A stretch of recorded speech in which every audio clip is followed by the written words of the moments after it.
విశాఖ ఋషికొండ రాజకోట రహస్యం బయటపడింది. జగన్ సర్కార్ హయాంలో సీఎం క్యాంప్ కార్యాలయం అని ప్రచారం జరిగిన ఈ వివాదాస్పద భవనం ఇప్పుడు ప్రజల కళ్ల ముందుకొచ్చేసింది. జగన్ కట్టుకున్న ఈ ప్యాలెస్లో ఫర్నిచర్, అడుగు అడుగున బంగారు తొడుగులు చూపర్లను ఆశ్చర్యంలో ముంచెత్తాయి. ఋషికొండ రాజకోట రహస్యంపై హెచ్ఎంటీవీ స్పెషల్ ఫోకస్.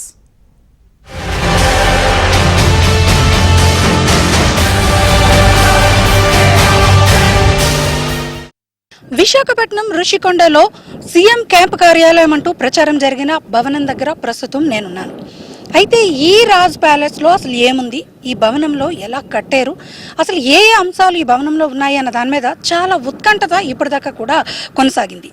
అయితే నూతన ప్రభుత్వం వచ్చిన తర్వాత మరి ప్రజలందరికీ అసలు ఈ భవనం కోసం తెలియజేయాలి అన్న ఒక కాన్సెప్ట్తో ఈరోజు ఈ బిల్డింగ్ని పూర్తిగా గేట్లు తెరిచి ఈ భవనం, ఈ రాజ్ మహల్ రహస్యాన్ని బయటపెట్టే ప్రయత్నం చేశారు. అయితే అసలు ఈ ఋషికొండ ప్యాలెస్ ఎలా ఉండబోతుంది, ఈ లోపల మరి గత ప్రభుత్వంలో నిర్మాణం చేసిన ప్యాలెస్ యొక్క వివరాలేంటి, అత్యంత ఖరీదైన ప్యాలెస్గా ఇప్పుడు రాష్ట్రంలో ఇది ఉంది కాబట్టి ఈ బిల్డింగ్ లోపల ఏ ఏ అంశాలు ఉన్నాయి, ఈ అంశాలకు సంబంధించి స్పెషల్ రిపోర్ట్ నేను మీకు అందించబోతున్నాను. మీ అనురాధ.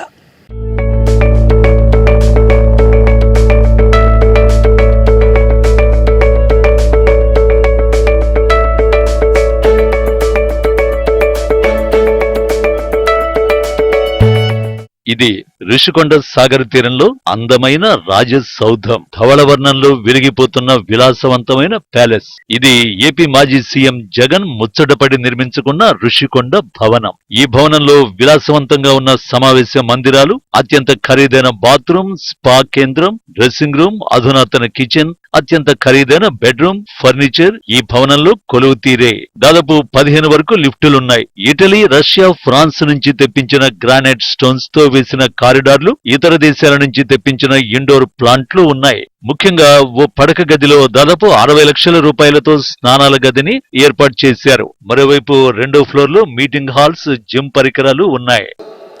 ప్రస్తుతం నేనున్న ఈ ఋషికొండ ప్యాలెస్ 2nd ఫ్లోర్కి వచ్చాను. అయితే ఈ 2nd ఫ్లోర్లో మనం చూసుకుంటే కనుక మొత్తం కాన్ఫరెన్స్ హాల్స్, అంటే ఇక్కడ మినీ కాన్ఫరెన్స్ హాల్స్తో పాటు ఒక పెద్ద కాన్ఫరెన్స్ హాల్ని ఏర్పాటు చేయడం జరిగింది. ఇక్కడ మినీ మీటింగ్స్తో పాటు అలాగే ఫ్యామిలీ గెట్ టుగెదర్స్ కానీ అట్లాగా కాన్ఫరెన్స్ హాల్స్ని పెట్టే విధంగా ఎక్కడికక్కడ ఆ ఏర్పాట్లు చేస్తూ మినీ కాన్ఫరెన్స్ హాల్స్తో పాటు పెద్ద భారీ స్థాయిలో ఒకేసారి ఒక మినీ క్యాబినెట్ని నిర్వహించుకునే అవకాశం ఉండే విధంగా ఒక పెద్ద కాన్ఫరెన్స్ హాల్ని కూడా ఇక్కడ కట్టడం జరిగింది. ఈ మొత్తం 2nd ఫ్లోర్ అంతా కూడా లాన్స్, అంటే పైన ఏవైతే మినీ కాన్ఫరెన్స్ హాల్స్తో పాటు చిన్న చిన్న క్యాబిన్స్గా, అంటే ఎవరైనా గెస్ట్లు వస్తే కనుక వాళ్ళందరికీ కూడా ఒక చిన్న క్యాబిన్స్గా కూడా వీటిని ఈ ఫ్లోర్ని యూజ్ చేసుకునే విధంగా ఒక కాన్ఫరెన్స్ హాల్ని ఇక్కడ పెట్టడం జరిగింది.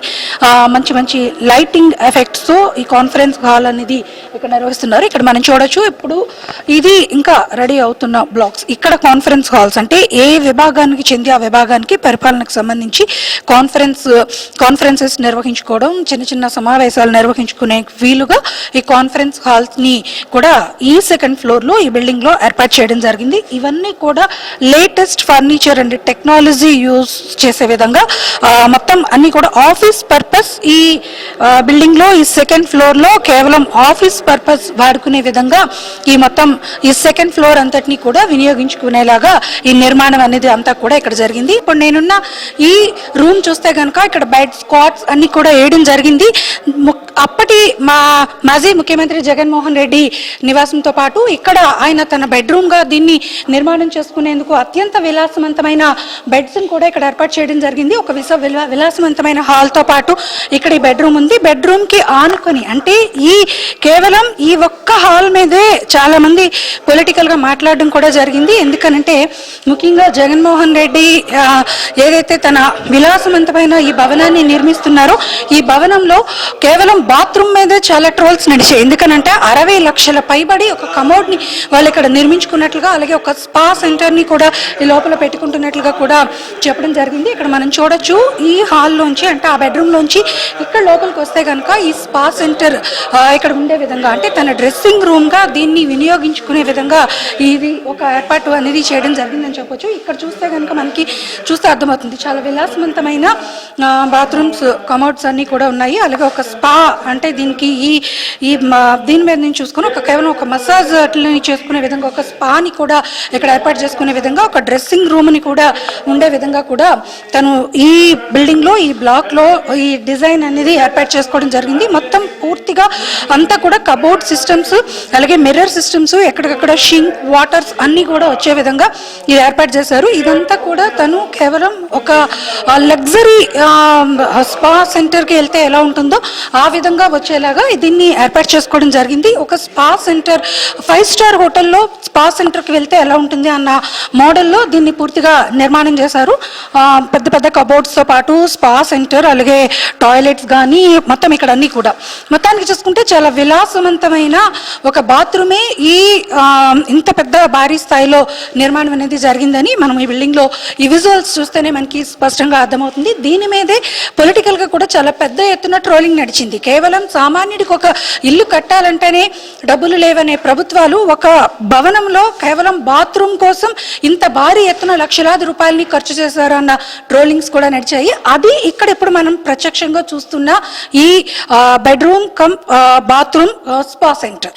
ఇక ఋషికొండ మీద నిర్మాణాలపై హెలిప్యాడ్, స్విమ్మింగ్ పూల్స్, గ్రీనరీ కోసం ప్రత్యేక గార్డెన్ మొక్కలు పెంచారు. బిల్డింగ్ మొత్తం తెల్లని వర్ణంలో డిజైన్ చేశారు. ప్రతి బ్లాక్ నుండి కారిడార్ లో బయటకొస్తే సముద్రం కనపడేలా జాగ్రత్తలు తీసుకున్నారు. కార్ పార్కింగ్, కళ్ళు మిరుమిట్లు గొలిపేట్లుగా లైటింగ్ శాండ్లియర్స్ ఏర్పాటు చేశారు. అత్యంత విలాసవంతంగా ఈ భవన నిర్మాణం జరిగింది. ఈ ఋషికొండ ప్యాలెస్ లో మరొక స్పెషాలిటీ ఏంటనంటే, ఈ ప్యాలెస్ కి రావడానికి ఇక్కడ ఎవరు వచ్చినా కూడా హెలిప్యాడ్లు, అంటే దాదాపుగా ఈ బిల్డింగ్ మొత్తంగా చుట్టూ చూసుకుంటే గనక హెలిప్యాడ్స్ కూడా ఏర్పాటు చేయడం జరిగింది. ఈ హెలిప్యాడ్స్ లో దిగి నేరుగా భవనం లోపలికి వెళ్లే విధంగా అత్యంత దగ్గరగా హెలిప్యాడ్స్ ని కూడా ఏర్పాటు చేసుకున్నారు. మరోవైపు చూస్తే గనక కింద, అంటే రోడ్ మార్గంలో వచ్చేటప్పుడు కూడా ఎవరైనా వివిఐపీస్ వచ్చేటప్పుడు ఆ రోడ్ మార్గాన్ని కూడా విజిట్ చేసుకుంటూ వచ్చేదానిగా అక్కడ ఒక హెలిప్యాడ్ ని, ఇక్కడ ఒక హెలిప్యాడ్ ని కూడా ఏర్పాటు చేయడం జరిగింది. మరొక ప్రత్యేకమైన అంశం ఏంటంటే, ఈ బిల్డింగ్ లోపలంతా కూడా ల్యాండ్స్కేపింగ్స్ కోసం, అంటే ఏదైతే మొక్కలు, అంటే పచ్చదనం కోసం మొక్కల్ని ఏర్పాటు చేశారో ఈ ల్యాండ్స్కేప్స్, ఇవన్నీ కూడా చాలా అత్యంత ఖరీదైన మొక్కల్ని ఇక్కడికి తెప్పించి ఈ ల్యాండ్స్కేప్స్ అన్నింటినీ కూడా ఏర్పాటు చేయడం జరిగింది. దాదాపుగా ఫారిన్ కంట్రీస్ నుంచి తీసుకొచ్చిన మొక్కల్ని ఇక్కడ ఈ ల్యాండ్స్కేప్స్ లో కూడా పెట్టారు. అలాగే ఇండోర్ ప్లాంట్స్ కూడా మొత్తంగా తీసుకొచ్చి పెట్టారు. ఇటలీ నుంచి, అటువంటి ప్రాంతాల నుంచి ఈ మొక్కలన్నింటినీ కూడా ఇక్కడికి తీసుకొచ్చి గ్రీనరీని డెవలప్ చేసి, అంటే ఈ ఋషికొండ భవనం పూర్తిగా ఒక టూరిజం రిసార్ట్ గా దీన్ని ముందు చెప్తూ వచ్చారు. కాబట్టి ఏదైనా టూరిజం రిసార్ట్ ప్లేస్ లో దీని అనుమతి తీసుకొని దాదాపుగా 9 ఎకరాలకు అనుమతి తీసుకొని 17 ఎకరాల్లో ఈ భవనం నిర్మించారు. అదే నిబంధనలకు విరుద్ధంగా నిర్మించారని చెప్పి వివాదాస్పదం, అత్యంత వివాదాస్పదమైన భవనంగా ఇది ఉంది. అయినప్పటికీ కూడా ఇక్కడ నివాసం ఉండేందుకు అనుకూలంగా ఉండడంతో పాటు సముద్ర తీర ప్రాంతానికి ఆపోజిట్ లో ఉన్న బిల్డింగ్ కాబట్టి అత్యంత సుందరంగా తీర్చిదిద్దే విధంగా కూడా దీని నిర్మాణం ఉండాలి అని ఆకాంక్షించి ఆ విధంగా ప్లానింగ్ చేశారు. ముఖ్యంగా ల్యాండ్స్కేప్స్ కోసం అయితే మాత్రం భారీగా కోట్లాది రూపాయలని డబ్బుల్ని ఇక్కడ ల్యాండ్స్కేప్స్ కోసం ఖర్చు పెట్టినట్లుగా కూడా మనకి ఇప్పటిదాకా ఉన్న రికార్డ్స్ ప్రకారం తెలుస్తుంది. ఏదేమైనా అటువైపు సముద్ర తీర ప్రాంతంతో పాటు పచ్చని వాతావరణం మధ్యన ఈ సుందరమైన భవనం ఉండేలాగా నిర్మాణం చేయాలి అన్నది ఆకాంక్షిస్తూ కూడా దీని ప్లానింగ్ చేసినట్లుగా కూడా మనకి తెలుస్తుంది. మొత్తానికి చూసుకుంటే గనక అత్యంత ఖరీదైన మొక్కల్ని కూడా ఇక్కడికి తీసుకొచ్చి ఈ ల్యాండ్స్కేప్స్ ని, ఈ మొక్కల్ని అన్నిటిని కూడా ఈ భవనానికి మరింత అందాన్ని పెంచే విధంగా ల్యాండ్స్కేప్స్ ని కూడా ఏర్పాటు చేశారు. అలాగే హెలిప్యాడ్స్ ని, వాళ్ళ రాకపోకలకి వీలుగా ఉండేందుకు హెలిప్యాడ్స్ ని, రోడ్స్ ని అన్నిటిని కూడా ఈ బిల్డింగ్ కి చుట్టుపక్కల పరిసర ప్రాంతాలన్నింటిలోని కూడా నిర్మాణం చేయడం జరిగింది. ఋషికొండ భవనాన్ని మొత్తం 7 బ్లాకులుగా నిర్మించగా కళింగ బ్లాక్ లోనే CM camp office, video conference hall, 52 మంది కూర్చునేలా కంట్రోల్ రూమ్, 175 మంది కూర్చునే సభా మందిరం నిర్మించారు. అత్యంత ఖరీదైన ఫర్నిచర్ తో కోట్లు కుమ్మరించి నిర్మించారు. ప్రస్తుతం నేనున్న ఈ సమావేశ మందిరం మాజీ ముఖ్యమంత్రి జగన్మోహన్ రెడ్డి వై నాట్ 175 అని ఎప్పుడు ఒక మాట అంటూ ఉండేవారు. ఆ విధంగా తన 175 మంది ఎమ్మెల్యేలతో కూర్చుని సమావేశం నిర్వహించుకునే విధంగా ఇక్కడ 175 సీట్స్తో ఒక కాన్ఫరెన్స్ హాల్ని ఏర్పాటు చేయడం జరిగింది. ఒక స్క్రీన్ని కూడా ఈ కాన్ఫరెన్స్ హాల్లో పెట్టడం జరిగింది. ప్రతి కాన్ఫరెన్స్ హాల్లో నుంచి కూడా బయటకి, అంటే ఈ బిల్డింగ్లో నుంచి బయటకి, అంటే సముద్రానికి అభిముఖంగా ఈ బిల్డింగ్ నిర్మాణం అనేది జరిగింది. సముద్రానికి ఆపోజిట్లో ఈ బిల్డింగ్ ఉంటుంది కాబట్టి ప్రతి హాల్లో నుంచి కూడా బయటికి కారిడార్లోకి వచ్చి కారిడార్లోంచి వాక్ చేసుకునేందుకు విశాలమైన కారిడార్స్ని ఏర్పాటు చేయడం జరిగింది. మరోవైపు చూస్తే కనుక ఇక్కడ నుంచి బయట అవుట్డోర్స్ని విజిట్ కూడా చేసుకుంటూ వాళ్ళు ఇక్కడ కొంతసేపు మాట్లాడుకుని సమావేశాలు నిర్వహించుకునే విధంగా కూడా ఈ బిల్డింగ్ డిజైనింగ్లో నిర్మాణం జరిగింది. ప్రతి బ్లాక్లోని కూడా ఇక్కడ 7 బ్లాక్స్ మొత్తం నిర్మాణం చేశారు. ప్రతి బ్లాక్స్లోంచి కూడా కారిడార్స్లో నుంచి సముద్రాన్ని వీక్షించే విధంగా ఆ డిజైన్ అనేది ఇక్కడ ఇవ్వడం జరిగింది. ప్రతి కాన్ఫరెన్స్ హాల్లో నుంచి కూడా బయటకు వచ్చి కారిడార్లో సముద్రాన్ని చూసుకుంటూ కూడా మాట్లాడుకుని నడుచుకునే అవకాశం ఉండేలాగా ప్రతి 8 బ్లాక్లు, ఇక్కడ మొత్తం 7 బ్లాక్స్ ఉన్నాయి. ఈ 7 బ్లాక్స్తో పాటు మొత్తం ఏ బ్లాక్స్ లోంచి బయటకు వచ్చినా కూడా సముద్ర తీర ప్రాంతాన్ని చూసుకుంటూ ఇక్కడ సమావేశాల్లో పాల్గొనే అవకాశం ఉండేలాగా ఈ బిల్డింగ్ తాలూకా కారిడార్స్ అన్నింటినీ కూడా నిర్మాణం చేయడం జరిగింది. ప్రతి బిల్డింగ్ ప్రతి బ్లాక్స్ లోంచి కూడా బయటకు వచ్చి ఇక్కడ మొత్తం కారిడార్స్ అన్నిటిలోని కూడా చాలా విశాలవంతమైన కారిడార్స్ ని కూడా నిర్మాణం చేయడం జరిగింది. 3 రాజధానుల పేరుతో మాజీ ముఖ్యమంత్రి జగన్ విశాఖని పరిపాలనా రాజధానిగా ప్రకటించారు. అప్పటి నుంచి విశాఖలో జగన్ నివాసం అంటూ ప్రచారం చేశారు. ఋషికొండలో టూరిజం రిసార్ట్ ను పడగొట్టి విలాసవంతంగా భవన నిర్మాణాన్ని చేపట్టారు. అనేక బ్లాకులతో నిర్మాణాన్ని చేపట్టారు. 9.8 ఎకరాల్లో నిర్మాణాలకు అనుమతి ఉంటే దాదాపు 61 ఎకరాల్లో నిర్మాణాలు చేసేశారు. ఎవరిని లోపలికి రానివ్వకుండా, కనీసం ఫోటోలు కూడా బయటకు రాకుండా ఈ నిర్మాణాన్ని అత్యంత రహస్యంగా జగన్ ప్రభుత్వం చేపట్టింది. ఉన్న పరిమితికి మించి ఋషికొండ తవ్వకాలు చేశారని పెద్ద ఎత్తున ఉద్యమాలు నడిచాయి. దీంతో తీర ప్రాంత చట్టాలను ఉల్లంఘించారనే ఆరోపణల్ని గత సర్కార్ ఎదుర్కొంది. ప్రజా వ్యాజ్యాలు కోర్టులో వేశారు. అప్పటి నుంచి అత్యంత వివాదాస్పద విషయంగా ఋషికొండ మిగిలిపోయింది.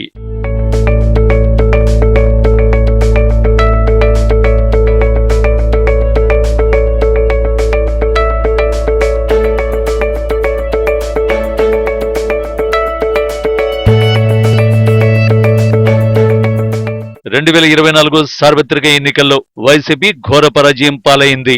ఏపీలో కూటమి ప్రభుత్వం ఏర్పడగా సీఎంగా చంద్రబాబు ప్రమాణ స్వీకారం చేశారు. ఈ క్రమంలో కొత్తగా ఏర్పడిన ప్రభుత్వం, గత ప్రభుత్వంలో ముఖ్యమంత్రి క్యాంపు కార్యాలయంగా చెప్పబడిన ఈ భవనాన్ని ఏం చేస్తారనే చర్చ రాష్ట్ర వ్యాప్తంగా నడుస్తోంది. ఈ తరుణంలో ఈ రాజకోట రహస్యాన్ని ప్రభుత్వమే బయటపెట్టింది. భీమిలి ఎమ్మెల్యే గంటా శ్రీనివాసరావు అధికారుల సమక్షంలో ఋషికొండ ప్యాలెస్ గేట్లు తెరిచారు. దీంతో అక్కడ ప్రజాధనంతో జగన్ కట్టుకున్న ఈ భవనం ప్రజల ముందుకు వచ్చింది. అయితే ఇప్పుడు ఈ భవనాన్ని ఏం చేయాలి అనే ప్రశ్న ప్రభుత్వం ముందు ఉంది. ముఖ్యమంత్రి చంద్రబాబు తన మంత్రివర్గంతో చర్చించి ఈ భవనంపై నిర్ణయం తీసుకుంటారని సమాచారం. మొత్తానికి విశాఖపట్నం ఋషికొండ ప్యాలెస్ లో ఏం జరుగుతుంది అన్న ఉత్కంఠతకైతే తెరపడింది. అయితే ఈ భవనాన్ని దాదాపుగా 500 కోట్ల రూపాయలు పైబడి నిర్మించిన ఈ భవనాన్ని కేవలం వ్యక్తిగత వినియోగం కోసం మాత్రమే వాడుకునే విధంగా నిర్మాణం జరిగింది అన్నది స్పష్టంగా ఇప్పుడు లోపలికి వెళ్లి చూస్తే అర్థమైంది. కానీ ఇంత ప్రజాధనం పెట్టి కట్టిన ఈ భవనాన్ని మరి భవిష్యత్తులో ఎలా వినియోగించుకోవాలి, ఈ భవనం యొక్క నిర్మాణాన్ని ఏం చేయాలి అన్న ప్రశ్న ఇప్పుడు ప్రభుత్వం ముందుంది. ఆ విధంగా ప్రభుత్వం నుంచి పెద్దలు మరొకసారి ఇక్కడికి వచ్చి, అంటే ముఖ్యమంత్రి చంద్రబాబు నాయుడు కానీ లేకపోతే ఉప ముఖ్యమంత్రి పవన్ కళ్యాణ్ కానీ ఇక్కడికి వచ్చి విజిట్ చేసిన తరువాత తదుపరి ఈ భవనాన్ని ఎలా వినియోగించాలి, లేకపోతే ఈ భవనం మీద ఎటువంటి నిర్ణయం తీసుకోవాలన్న దాని మీద ఒక తుది నిర్ణయానికి వచ్చే అవకాశం ఉందని స్పష్టంగా తెలుస్తుంది. మరి చూడాలి, ఇంత వివాదాస్పదంగా లేకపోతే రాష్ట్ర వ్యాప్తంగా ఒక చర్చ నడిచిన ఈ ఋషికొండ ప్యాలెస్ ఎలా ఉంది అన్నది మాత్రం ఆ ఉత్కంఠతకైతే మాత్రం తెరపడిందనే చెప్పాలి. వీడియో జర్నలిస్ట్ నిఖిల్తో అనురాధ, HM టీవీ, విశాఖపట్నం.